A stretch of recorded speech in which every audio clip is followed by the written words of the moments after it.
Yes. Awesome.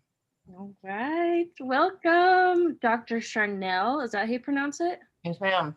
Dr. Sharnael Wolverton Sehan. I am so excited to talk to you. Amelia was the one that introduced me to you, and I was like kind of connecting all of the dots and realized you are just a powerhouse. So this is really special for me to have you here. I mean, and look at you surrounded by seems like your life's work really behind you. So this is you're quite the force to be reckoned with. I'm really happy to have you here. So let's just kind of dive in a little bit. You are a doctor. How did you become a doctor?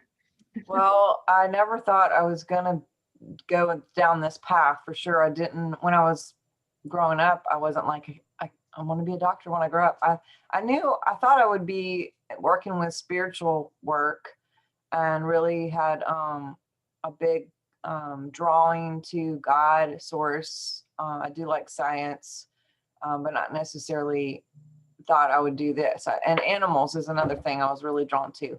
Um, I um, I thought that I would be in some type of ministry or service or helping or something like that, and really felt drawn to it. And then when I moved to Louisiana, I actually came from a military background, so I didn't really live anywhere, and I didn't grow up in any kind of church type thing. But when I moved to Louisiana, pretty much everybody is in church. And so it was kind of like I went that route. And so then the filter came through of like, okay, service through like church or ministry or some kind of platform like that. And but and I ended up doing that through a long season of other things. I went to Bible school and graduate school for biblical purposes, and really thought that I would be in divinity or something along that lines. Thought I knew I was going to get a doctorate, but I just thought it was going to be more along the spiritual aspects. And the religion that I was involved with at the time wouldn't allow women in ministry. So they told me, get some sort of graduate work or undergraduate work in something else, and then just like marry a pastor or do work overseas. Like, so missions is totally fine with the body parts I have, but here in the States it wasn't recognized. So I was like, that's not cool. But anyway, so it's a kind of a weird story, but I ended up getting into ministry. I started itinerant ministry in 2000, even though I had worked with like youth and helped, just to be an encouragement of hope and light and love and truth and, all of those things I'm passionate about. And I started doing itinerant work in ministry, where I traveled and was just on platforms for like conferences and speaking engagements and retreats and workshops and things like that. And in the process of doing that, I actually found myself sick. I had a lot of different symptoms and was just not doing well. And I went the Western way because that's kind of how I grew up, and most people had pointed in that direction. And I was on over 30 different medications that had a lot of side effects that really weren't making me feel any better. It was just like one thing led to another. And then I was with a suitcase of medicine traveling, and definitely mental gymnastics charts of like, don't take these two together and take these at night and take this in the morning. And this has to be with food. And, this is every other day. And this is what, and then not to mention the crazy, getting the refills and sitting in, sick rooms, just to get a refill, and, going home with hitchhiking something else, and just the whole craziness of all that. And so I kind of had given up because I wasn't feeling any better. And I was actually teaching a course on dreams and visions and how God speaks to you. And there was a lady there who had recommended a doctor who is an MD, but also worked a lot in energy and kind of a newer frequency type machinery and that kind of stuff, which I had studied quantum physics. I was a big geek and neuroscience and frequency. And so that was appealing to me, although I was still kind of like, oh, this isn't going to work. You know, I was just, you know, so, but I did go and I got some freedom. I found myself, I was restored, and they use all kinds of technology, and it kind of started my path towards a more natural way to work through things and to support the immunity and support the body. And whether it's through supplements and food and, you know, diet and detoxing and energy and, you know, exercise and drinking good water and detoxing the house and essential oils and crystals. And it's kind of just, it wasn't all at once, but it led me to this bigger opportunity, I guess, through my own healing. And when I would go back to these ministry places that I had gone to over and over and over the years, it's like some of them would be like every September, the first week, and, you know, kind of like a set thing. I had dropped 80 pounds in about 16 weeks of during this restoration period, because when we're sick and we're holding on to trauma and different things, you also hold on to weight and everything else. And when we have you know, when we start to move those things out, then you have this automatic response. And so I was going to these places that I've been for decades teaching with speakers that I stood next to for decades speaking, and they did not even recognize me. Like I walked in to a place in Holland and had been there many times and stood in, you know, got in there with my suitcases and was saying, hey, I'm here, you know, and the people behind the registration table were like, okay, well, go ahead and register. And I was like, no, it's me. I'm Sharnael. Like, hello. So that happened. And there's another similar one in California. And when they saw that, they were like, what did you do? You know, not just like my physical, but, you know, my countenance and my energy and everything had shifted so much. And so they were kind of like, when you come back, can you teach on whatever you did? And so I went from this, you know, I was like, I don't know about teaching on it. I mean, I could tell you what I did, but I don't really have the, you know. And so it was after several people had said that to me. I remember being on the plane and feeling like, well, maybe I should go back to school and learn something along this lines, because I was still feeling like that whole doctor thing. And I'm like, maybe this is the route. But I didn't want to do the medical Western. I wanted to do naturopathic. I wanted something very supportive of what my beliefs were. And I remember sitting on an airplane, and I said to myself, God, are you really saying you want me to be an ND? And I just thought that in my head, and I looked out the window, and we were on the tarmac, and they had these, like, you know, cones, and they had those like plastic yellow things that have like numbers and letters. And I literally looked to my left and it said ND and an arrow pointing that away. And I was like, holy cap. So, I mean, here I am. I got like a newborn and two other kids. I was single, and it just didn't seem like the time to go back to school and start all over. But it was the best decision I ever made. And when I finished, I actually had someone from a medical conference, a naturopathic medical conference, contact me because they had heard me speak at a church or something. And they were like, we would love for you to join us at this conference. And it scared the crap out of me, because I was like, you know, I'm used to this other setting with these other audience type people. And, you know, I didn't want to get too spiritual, and I was worried that I wouldn't be a good fit. But I got up there and I was just authentic and honest, and spoke even about, you know, my God faith and spiritual things and how it's all working together, because it's very integrated. You guys know that, or you wouldn't be doing what you're doing. And people were like, what? And the energy there was amazing. And it kind of turned into this whole thing where I suddenly had all these invitations to go to all this other stuff. So I feel like I went from like a church building to a whole world opportunity, just in that one choice. And I love the church. I love church people. I also believe this is the church, and we are the temple, and we house something very precious and sacred. And we have to take care. We don't have to. We get to take care of this body, and we get to turn on the technology that's already here to remote view and to heal our own bodies and to heal others, and getting in other people's biofields and laying hands and using Reiki or energy to heal people, and to transport and to biolocate, and I mean all the telepathy. This is our technology. God has given us this, and it's time for us to wake up to that and to step into that and to remember that. I like the word remember better, and that's kind of where I am, and that's my mission.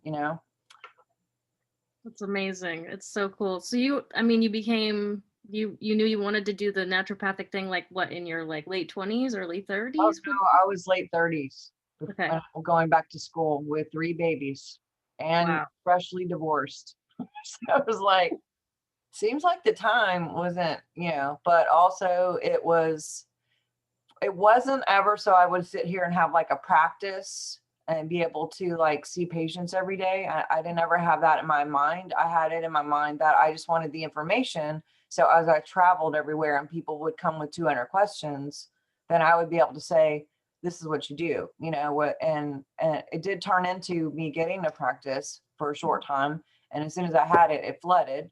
And so now my practice has been online, doing online things. I do remote biofeedback, so I can scan you from anywhere. But and isn't it interesting with what's going on in this last year? Even the quote Western types, they're all moving into this techy, doing consultations over the phone.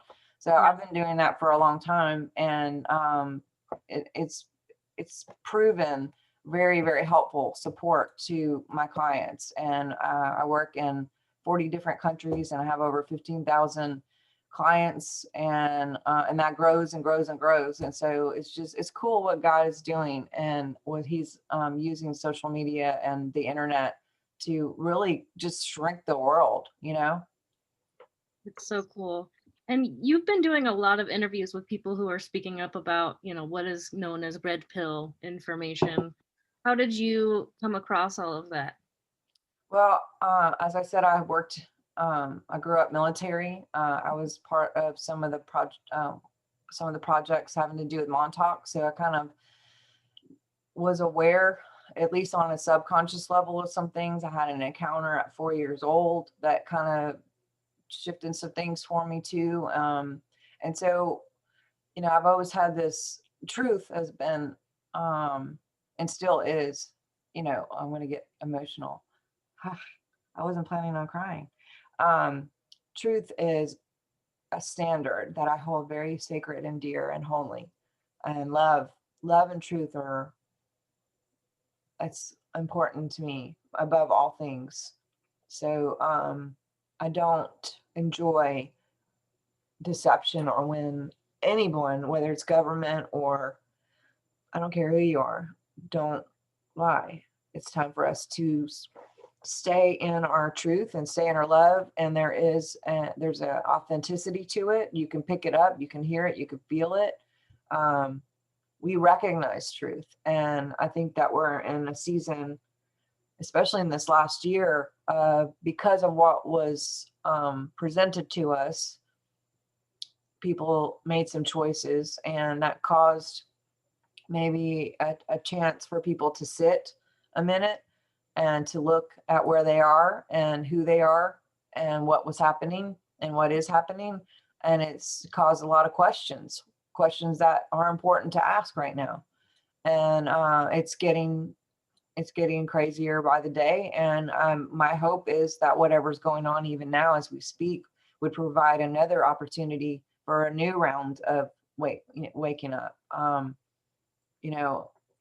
kind of tease and say, the sea was a wake up and a red pill. And I think that the new administration will be a bigger wake up. Well, and I say new administration, I don't actually believe that this person is a real administration, and with all due respect, but he's being used to allow this. And I'm not like a conspiracy theorist. I'm not a Q person. I'm a truth person. I'm a life and love person. And I believe that we're on the awakening part of a opportunity and a tipping point for life or death right now in this situation. And I'm really putting a lot of energy and hope in the collective to take the courage to look behind the curtain, and maybe some things are a little bit different than what they thought. And it is scary, but I have hope in humanity. I do too. I think it's gonna, I really feel, I don't know. There was a while recently when I was feeling almost consumed by all of this information. Like it was just like kind of having a negative effect on me. And then honestly, it was the interview that you did with Bob Stevens that just snapped me right out of it. I was like, what are you doing? Everything's going to be fine. Be in check with the vibration of where you're at and the thoughts that you're projecting out into this world, you know? And it can be very easy for people to just get very wrapped up in like needing to be right, needing to tell everybody the truth. And, you know, this is going to happen on this day and this is going to happen on that day. It's like, whoa, pause off, you know, like go ahead and let God be in the driver's seat. So it seems like you're very much in alignment with that. And it's just, I'm honestly, I'm in awe of you. And I'm like, what else do you do? Well, and I appreciate what you're saying. And we are creators, we are commissioners, and we are incarnated here to occupy, and that takes a choice. And we're not going to meditate this away. I do believe in conscious creating. We're going to create one way or another. So we're either going to create with consciousness, or we're going to default and create by what they're leading us to anchor into with that narrative. And there's a movie that just came out. If you watched my interview with him, I talked about 1984 with Wonder Woman, and everyone kept talking about how we're in this like 1984 Orwell situation. And I hadn't read the book, I'm embarrassed to say. And, you know, so I was literally sitting on my couch, and I'm looking to go order this book so I can catch up with the world and see what the book's about. But also at the same time, I got a text about this Wikipedia, WikiLeaks thing that supposedly just happened. And it's like, okay, guys, that was like years ago, but thanks for that. Thanks for catching up. But all of them were like 1984, pages and pages were dated from 1984. And I was like, okay, 84, 84. And right when I was doing that, I look up, and the television had on a commercial, and it said WW 1984. It was for Wonder Woman. I had just seen that Wonder Woman TV show or a movie, and I loved the first one. The second one wasn't my highest. And I was like, this is so boring. But hindsight's 2020. And when I'm looking at what's happening now, I'm going back and referring to that, because the theme of the movie, have you guys seen it? No, I want to. I have. Ooh, Yeah. it's so good about manifesting an intention and the power of making a wish and hope and love. And when I saw it, I was just like, this is exactly what I'm going through and what the world is going through. And it talks so much about the conscious creation that we're a part of. So yeah. Yeah. And they're fighting over a crystal. They're fighting over this crystal, dark versus light. They're wanting to get this crystal, and this crystal, apparently the gods wanted it or had it. And you know, evil gets a hold of this crystal. Now this crystal is what gives people the opportunity to make a one wish. Everyone gets one wish. So when it got into the hands of the quote bad guy, he used his one wish to be that he would become the wish, he would become the crystal. And so that was his one wish. After you get one wish, you don't get any more. But if he became the crystal, then he could walk around and say, hey, don't you wish that I was the richest person in the world? Or don't you wish? So he could usurp anyone that he talked to's wish for himself, which is totally wrong.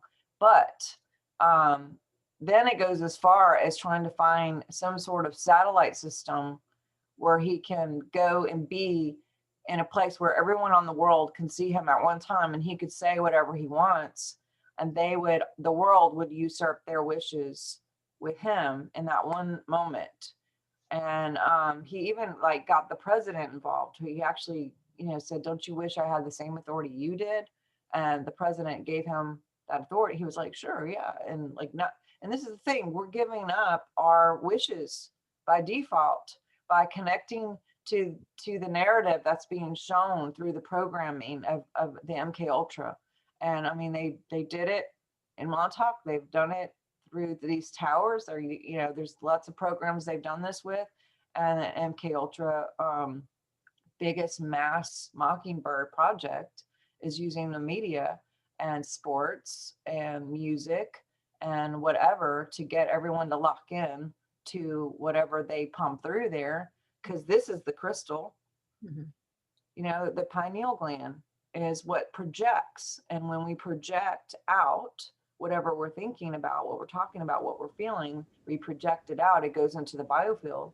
The biofield is bio, it means two, and it radiates out, but it also magnetizes back in. I'm not telling you guys anything new, but just for your people maybe who never knew that.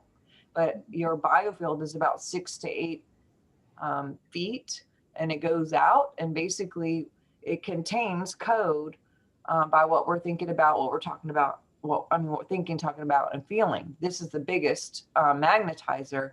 These are more radiators, but this is the biggest magnetizer. 6,000 times more than this, by the way. And so what we're thinking about, what we're talking about, what we're feeling, whatever that alignment is, as well as our DNA has a signature code, or our organs have code. And so when what we're pumping out and radiating out, we're also collecting. So if we go out 1, 2, 3, 4, we collect 1, 2, 3, 4. If we go out a negative, we get negative. And so if they're pumping a narrative that this is the truth and it's false, but you're on default and you don't even know that you're creating, you can lock into that even accidentally through the commercials that go through whatever, you know, because all of everything that's through media is beta, especially the news, anything, TV, movies, it's all beta. Well, beta waves are where it's most easier to brainwash. Beta is chaos. Beta is fight or flight.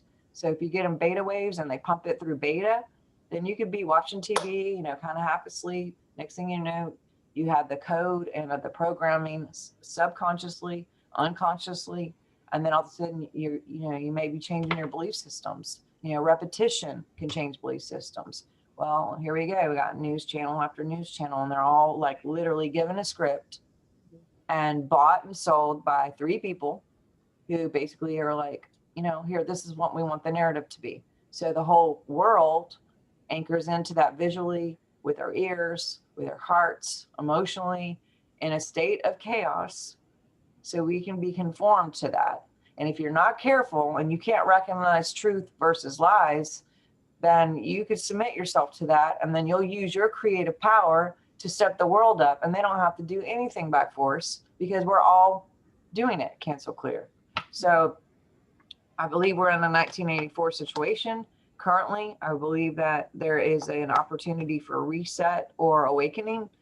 I don't know what's going to happen because it's the willpower of the collective that will get us one way or another. And again, your will is 400,000 times stronger than your spirit. We can override any unction of God. We can override any creation of God. We can override any love. You know, that's what sin is. It's less than love. It's missing the mark. It's missing, like, if this is the frequency of love, this is not. Missed it. So, you know, it requires repentance, which I don't really like that word because it comes across very religious, but the word actually just means to pent again. And pent, this is the penthouse right here. This is the master place of transformation, of moving out of this and transforming the mind. Transformation is taking information and transforming it into a place that is a real belief, a true belief, to be alive in. That word believe. What do you believe in? To be alive in it. And so what we are programmed, we can have a God program. We can be God in action, and we can do loving things, and we can create loving things. And I'm all about things like what you guys are doing to put out positivity so people will lock into your show and have a different narrative, the truth, the positive. And that's why we have our TV show, True TV, is to pump out the truth and, post the truth and to get people to align with what's real. And what's real, I guess I shouldn't say that, because whatever anyone believes is what's real to them. But the truth doesn't change. The truth is enough. Yeah. The truth is still going to be the truth, no matter what any fragrance or frequency comes up. I'm talking too much. I'm getting excited. So sorry about that. No, it's great. It's wonderful. There's an energy I think that I would love for you to speak on a little bit, which is a lot of people come across this information and it's met with a lot of resistance is the word, where they either are resisting it in believing it themselves, or they're resisting what it is that they're seeing to be true, and they want to fight against it. So what kind of advice, because I know you have a background in conscious creation, conscious body language, conscious decrees. So what can you say to those who are going through an experience like that? How can we not resist things? Because the phrase, what you resist persists, we don't want to fight against it. How can we help people move into a place where there's nothing to resist and be in a state of ease? Okay. So, and that's a great question. And that is a question I've asked myself many times. And like what you said, what we resist, we get more of, is the way I say it. And what you fight, you get more of. So decrees that I love are: God is the only power and presence acting here. Only God touches me. Only God hears me. Only God sees me. And creating that narrative not only for myself and my mindset and my heart, but create the code of that into the field. So I only magnetize that to me. And I'm not saying that you won't ever get anything less than love. But I'll give you this story because I work a little bit with scalar wave, well, a lot with scalar waves. And there was two people that I absolutely love, and they kept sending me this video of a person who's supposed to be like a spiritual guru, a light worker, blah, blah, blah. And every time they sent it to me, no judgment at all, but every time they sent it to me, I was just like, that's good. I'm good.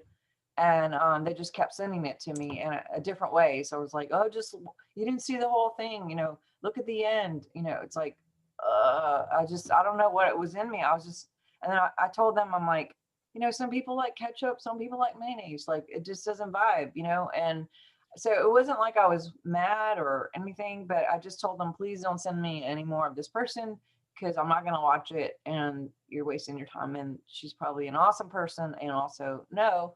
And so later I ended up getting my scalar waves tested of where I am, and also using Dr. Stephen Hawkins and his scale, which Robert Stephen talks about a lot too. He Powerful Force, I think, is the name of the book.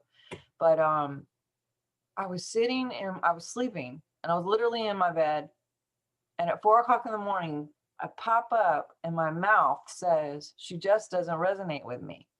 And I see me saying that to these two women. And I actually did say that to them at the end, but I didn't realize what I was saying. So here it was like 3 months later, and I wake myself up out of a dream saying, she just doesn't resonate with me. I sit there and I was like, oh my gosh. And I wondered if this lady has any scores on her. And I went to go check to see if anyone had ever done her scores with these people that I work with. And lo and behold, she had been checked. And I don't know why. I didn't have her checked, but she was nowhere near my scores. And I'm not trying to say that I'm better or worse. We weren't literally at any kind of frequency that was the same. Mm-hmm. And that comes with programming, and it comes with, environment, and it comes with what you invest in. And there are some things, like I was just watching this one guy in Germany, and he was talking about the plan of the brainwashing thing is like, some people, no matter what, like all the way to the brink of death, are just going to believe what they believe. And there's no matter talking to anyone. So I don't try to convince anyone. I really believe it's witchcraft to try to convince someone, because that's manipulation, which by definition is witchcraft. I just work on me. I say what I'm going to say. If people like it, great. If it doesn't resonate, whatever. I'm also not that person that will go on Facebook and try to find everyone that I know won't agree with me and then comment and like try to prove my point and be right. Like, why waste your time? And if someone does that to me, I just delete them, because I'm like, I'm not here to fight or debate. You know, you can scroll on, like, it's totally fine. And I'm not like in this conflict where it's like I have to be right and everyone. I've been very wrong, and I'm fine being wrong. And when people present things to me, like flat Earth has come up, and I'm like, you know what? I'm willing to be wrong. I think it's a round Earth, but if I'm okay listening to what you got to say. I've had a couple of people on my show that presented that, and I'm still round Earth. And if I'm wrong, I will admit that I'm wrong, and I'll be okay with it. And I don't really have any care about it. You know what I'm saying? So I just, everything's an inside job. I work on me. I work on my creation of my field. So I'm attracting the people that are going to be at my residence, because that's the only thing that I can control. If you're going to use control in a positive, it's like, actually, it's what I can create. It's what I get to create. It's what we get to create. And sometimes it's funny when people come back later, and I've had a lot of people, probably you too, who are coming back after like months and months and months of hearing different things now, because things are being way exposed through different media outlets. And they're like, oh my gosh, did you know that? And I'm like, yep, a couple decades ago. Thanks for catching up. And no judgment, but it's just like, yay, I'm really excited you're here. Thanks. You know, happy birthday. You just got born. Yeah. I've had to kind of take a step back and just be like, well, I'm going to let my work speak for itself instead of trying to, you know, have these concerned conversations with people. Because at first I was like, oh my God, you guys, like, what's happening? And just trying to get all the intellectual people that I knew in my life to look at some of the similar information, just to get their head in the game and be like, what do you think of this? And this was met with a lot of resistance, and it's disturbing. But you know, I love that you are basically doing what I'm putting myself on the trajectory to do, which is let my work speak for itself. And if people want to align with it, then great, you know. So thank you. Have you seen, either of you, have you seen where people maybe have fallen off and not gotten excited, but you gain this whole other crowd who are like on board? And then have you also, second question, have you seen people who kind of fell off maybe a few months ago that are like awake now and going like, oh my God, Stephanie, did you know this? And you're like, I think I told you that like 2 years ago, right? Are you seeing any of that, guys? Yeah, slow and steady. But Stephanie and I were both like red pilled about a year ago. And so I, you know, you've had a little bit more time to experience some of that. But it's definitely weird. And I've definitely had to filter myself a little bit and just what Amelia calls collect angel pennies, where you're just like kind of talk about the weather, let them talk about whatever it is they want to talk about, and just tell them that you're doing great, you know, and keep it in the love vibration, and not get into the weird, you know, face off of realities, basically. So it's uncomfortable. It's really uncomfortable. You know, there's distance between friends and family in my life at this point. And, you know. Wow, especially where you live. I'm not going to say it because I don't know if you want to out where you live, but that is a very intense place for ideas and beliefs. Yeah, I think that at this point, there's probably some places that, because people talk, I think that there's probably some places that they would not let me in at this point and just be like, get out of here. You know what you've done. And I'm like, all right, whatever. And for a while, it weighed pretty heavy on me. And then I just, you know, for me, it was part of the lesson in letting go of what other people think of me, and really align with and just like aligning with what I am being guided to do, with what I see as true. I've had too much evidence and weird things happen to me to just write all of this off and be like, no, you guys are right, I'm wrong. You know, it's like, well, actually, all of this weird stuff's happening and it's not going away. It's not. One of my favorite decrees is I am honored and celebrated everywhere I go. Ooh, I like that one. Even before I get there.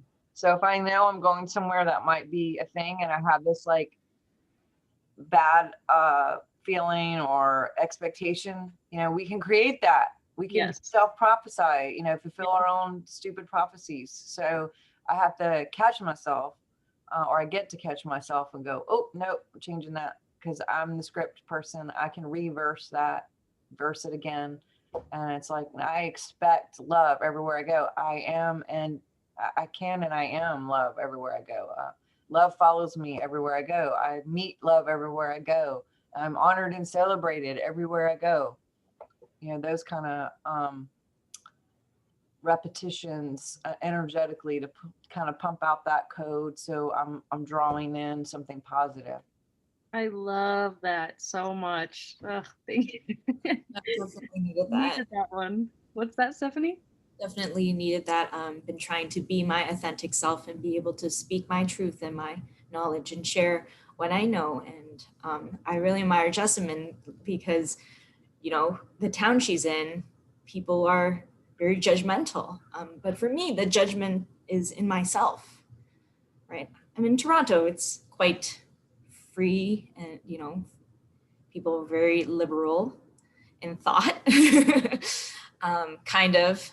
And then seeing, different levels of how politics, how belief systems, and how that all plays out and how to interact with all that. It's very nuanced and complex to navigate. But here you are, you're telling me there's a system that's actually really simple and black and white. You are a creator. You choose whether to accept being judged or not. This book has the formula. It's called The Science of Miracles. Is it backwards to you guys? No, it's perfect. Okay, it looks backwards to me, but it gives the formula. And one of my favorite too, I don't know if this is Stevens or if this is Saint Germain, or I don't know who did this, but I ignite the Christ in everyone I contact, or I ignite Christ consciousness in everyone I contact. Yes. That's your expectation. Doesn't matter what city we're in. We can blast those cities with Christ consciousness before, like all day and all night, and get a few. We just need a few witnesses. And I used to think a witness would be like where 2 or 3 are gathered, and now I'm realizing it's not 2 or 3. Here it's this alignment that brings the witness. The Trinity within ourselves. Yeah. I love that taking, the Bible was instructions for how to operate within us, not, and they gave us stories because that's how people can relate and understand things. We need that detachment, and that's why I love meditation. Puppies. Right. I have animals. Hey. Come, Kita. When I was reading up on you, it said that you have 4 dogs. Is that true? I have 4 dogs. I have 6 cats. I got a hedgehog. I had a horse, and a turtle, but we've just gotten down. I foster animals, so that's my sad job. I've had 92 kittens in 3 years. Not mine. I just have them until they get adopted out. But still, that's amazing. That's awesome. I love that. My dog's looking at the computer like, what's going on over there? Huh? One that was a foster. This is my first foster that I ended up divinely meeting and keeping. Cute. Well, I want to ask you one other thing, because I was regularly working with a Chinese medicine doctor for a long time. She's very in tune to all kinds of the natural medicines, and she warned me about microwave technology and the dangers of that. And that was her main concern with some of the technology that's being rolled out. And then when I kind of reached out to her about some of the, bigger things going along with that, she's like, oh, no, that's no. But regardless of that, what can you tell people about the science that you studied around microwaves and the effect that it has on the human body? Well, there's a reason why if you go to like a gas station or something, there's like a danger sign on it. This is like to stand away from it. I didn't know about microwaves being an issue until I was doing some meetings in England, and I was a tea drinker, and we were staying at a house there, and I got up that morning and went to go was gonna microwave some water to make my tea.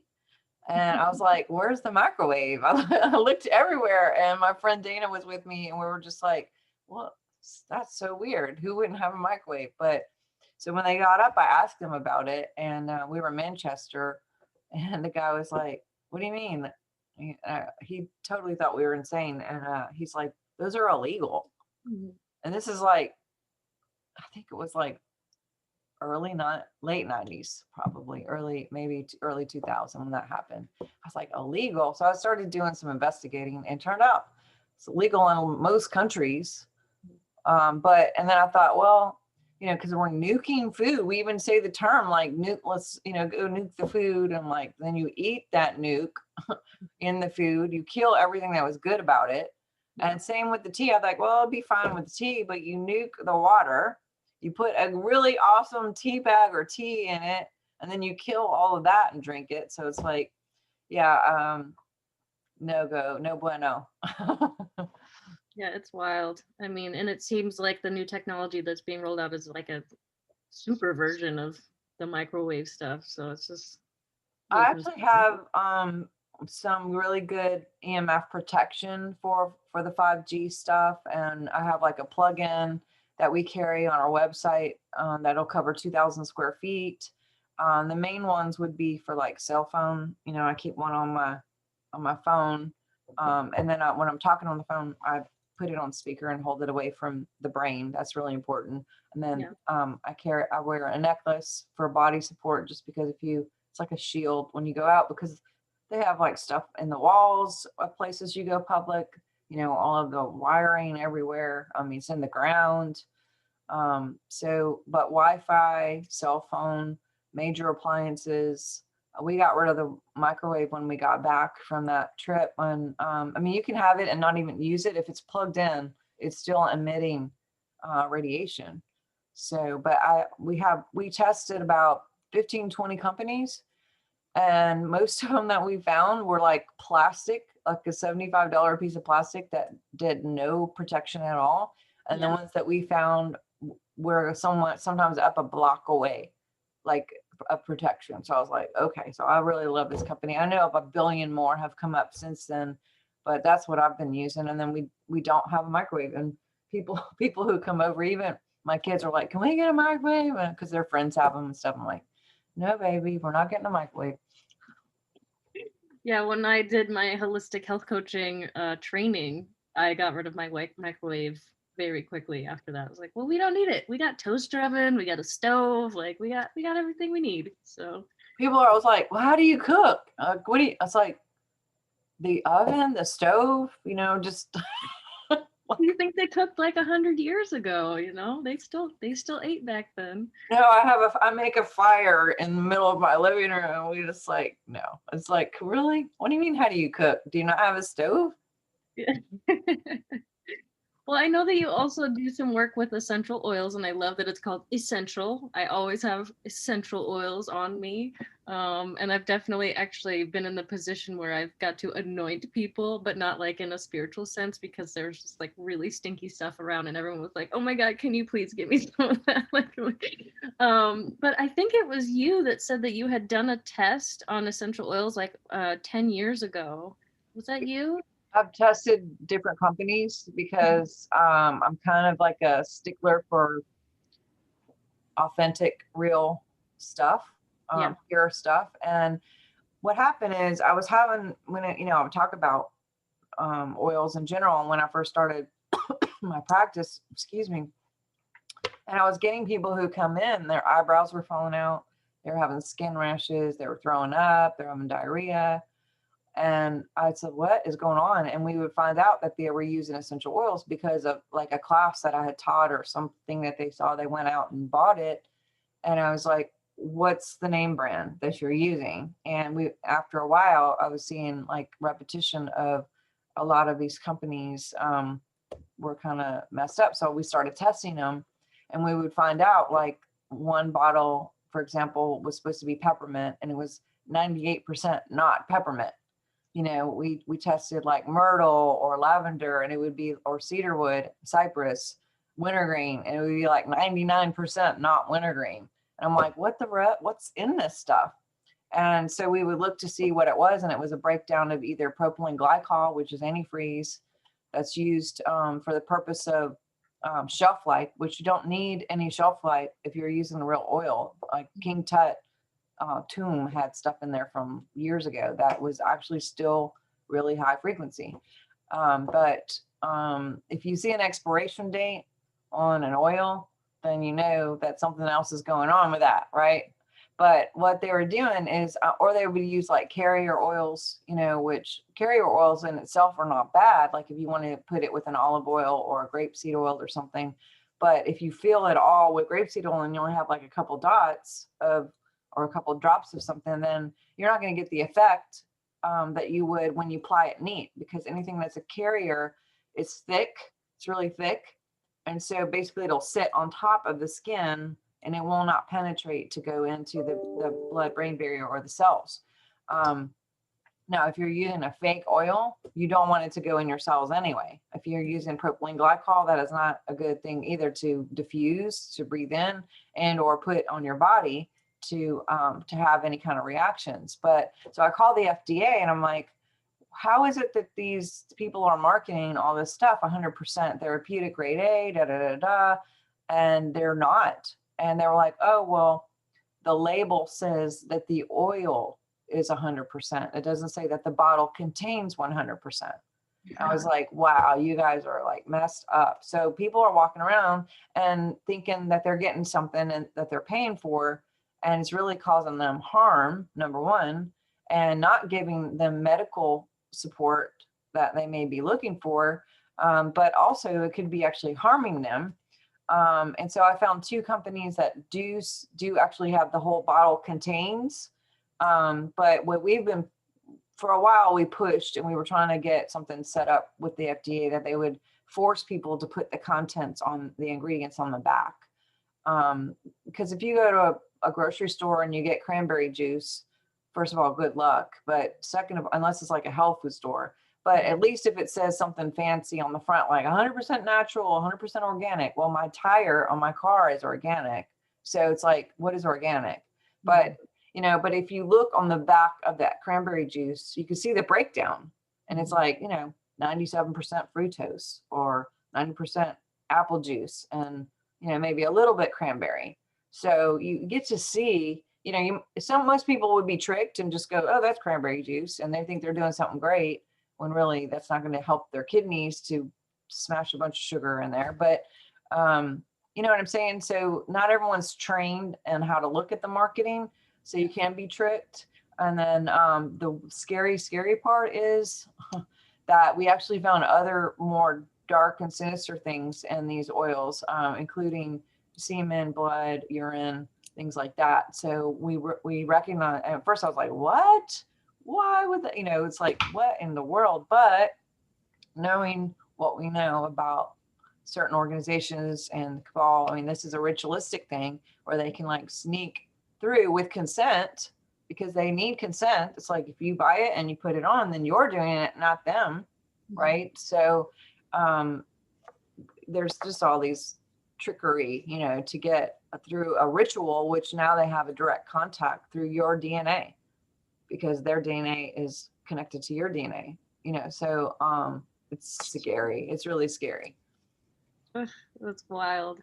Well, can you leave us with, you said that there's 2 brands, or was it 3 brands that you know of that are pretty high vibe? I love Young Living, and that's who I work with. I actually have a whole system of anyone who works with me. We give training and we teach, and have tons of videos and a whole set system for people can not just get a box of oils, but actually know what to do with it, because I feel like that's kind of a missing piece too. It's like, thanks for the oil and let me sniff this. What do I do now? But Swiss Aromatics is another company out of California that I do trust. And and both of these companies, especially Young Living, they actually farm everything. So it's all in-house under one company, and you're not going to get something from another company. And same with their supplements. Do not buy any supplements from any company at a store. Most of them are come from China, and they are full of nanotechnology. We know what else comes from China, and there's a lot of things that we don't want it to participate in. But again, that is consent. Be careful what is in this stuff. You know, we gotta be wise people in this season right now. It's very, very important what we're ingesting, because that is considered a consent. And but yeah, those are the two companies. The Swiss Aromatics, they have a very small inventory compared to Young Living. I like Young Living because they also offer cleaning supplies and makeup and shampoo and different things that all contain essential oils, which increase frequency, because we're 67 megahertz and all the oils have frequency, and some of them go up to 320 megahertz. And so, the lower you get in frequency, the more opportunity for dis-ease. But if you could stay above the snake line of 67 and above, then we will create like a great place for our body to do what it's actually meant to do and more, because it's greater things than these. And so, but yeah, I don't know if you guys are working with anybody, but if you want to work with someone that can help train you and teach you and all that stuff and way more, then definitely contact me on that, and I can connect you with Young Living and with the group that we're working with to really build an army of practitioners that, whether you're doing it for like a practical practitioner sense where you set up shop, or if it's just a mom at home who wants to have, be a practitioner for her family and her friends, or just yourself. You don't have to be a mom to have to be to want to like your body and prepare your body and to have it maintained and loved and at a high frequency. So I think frequency is really important, and something that's hopefully being highlighted a lot more in this season. Vibration, secret, and I do hope that they declass some of this Tesla stuff. But people say like, well, what about the med beds and whatever? Are we going to need all these supplements and whatever? It's like, I don't think people are going to give up smelling good and having, great things for maintenance. I don't think people are going to pop in a med bed every day. It could be years before we even see them. And when we do, they're going to be expensive. And then, there'll be a time where they won't be, but that's way down the line. Right now, we got to do what we got to do to stay in our best game. I keep saying we get to be at our best, sharpest game right now. This is such an important time to be aware and awake and to keep that vibration, because whatever vibe you're at, you won't even be able to receive truth. Just like that lady that I was saying, is like, she doesn't vibe with me. Like, I don't even vibe with her. Not that it's bad, but the higher frequency we go, you're talking about angelic support, you're talking about source support. Not that they're up there. I mean, they're just a different dimension. But when we get to that point where you're talking about dreams, talking about intuition, you're talking about like really, really remembering who you are and what you're doing and what to do moment to moment to moment to moment to moment, because you're at the vibration of receiving extreme amounts of God-given information. But when we eat shitty food, sugar, you know what? The programs that are out there for MK Ultra, they won't even use kids who have sugar. They won't. You're out the programs. So sugar is a bad deal. Not right or wrong, but again, going back to what I'm doing, I'm going to do my best game, which is going to be a lot of great things, a lot of things like greens and support real food, less bad vibes, and working towards maintaining and building, this temple that houses frequency and vibration and love and truth. So anyway. And creation. Yeah. Well, I could talk to you all day, but you've got many more people to help and assist. And if you could just leave us with some information on how to find you and the different things that you're up to, and we'll call it good. Awesome. Well, you can go to swiftfire.org, Swift as in quick, swiftfire.org. Make sure it's .org.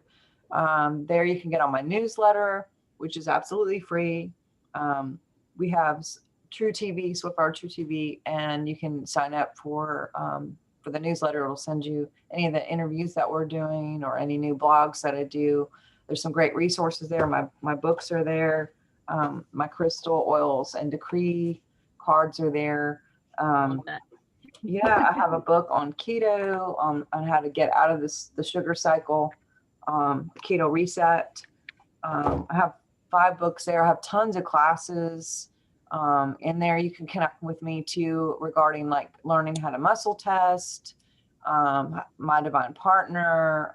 There's a whole membership on learning about crystals and how they work with frequency.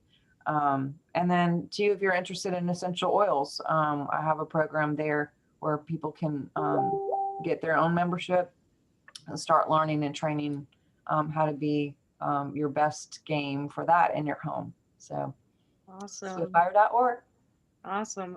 I told Amelia, I was like, I feel like I need to take a break from the podcast just so I can go and study your work for the next several months, because I'm so interested in all that you're up to. So thank you so much for sharing your beautiful knowledge and for saying yes to becoming a doctor and just staying in alignment with your true self. You're Yeah. wonderful. I'm going to add this too. 2 things. Doctor means teacher. And I think we sometimes miss the mark on what a doctor is. And when we think doctor, it's like, well, the doctor said, the the essence of what a doctor was supposed to be was to empower and encourage you, the person, the individual, to remember and to be educated to make the choices on your own, not to be told what to do and threatened if you don't do this, or given any false authority, mandates on you, like you got 6 months to live kind of thing. It's like, that is so, but yeah. And then also I want to say I'm on YouTube, but Telegram is my new thing. And that is where you can have an honest conversation where I'm actually not censored and or taken off or hidden. It's one direct place where you can contact me. I'm on Instagram and Twitter and that kind of stuff too, but Facebook, but Telegram, if you want a raw, honest discussion, then that's the best way you can get me right now. So well, hopefully that'll be around for a little bit. Awesome. But thank you guys. You guys are amazing. And I hope to like hug you in real life one day soon. And I love what you're doing. I love your aura. Your biofield is beaming, bombing, loving it. Keep igniting everyone to Christ and to love and to truth. And oh my gosh, I'm gonna cry again. You guys make me cry. This happened with the last interview a little bit too. I made David cry and I was crying too. Who did you interview? David Nino Rodriguez. I love him. He is my brother forever. I love him so much. So sweet. And Stephanie is a very skilled empath, and so she was just like tapping in, and I was like, oh dear. Love you too so much. Keep doing what you're doing. Thank you for being a co-laborer with me on this mission. Yes, we are honored to be by your side in the greater scheme of things. And, people like you are what help fuel me to follow my dreams. So awesome. You're a true doctor. Bless you guys. All right. Thank you. Yes. Bye-bye. Bye-bye.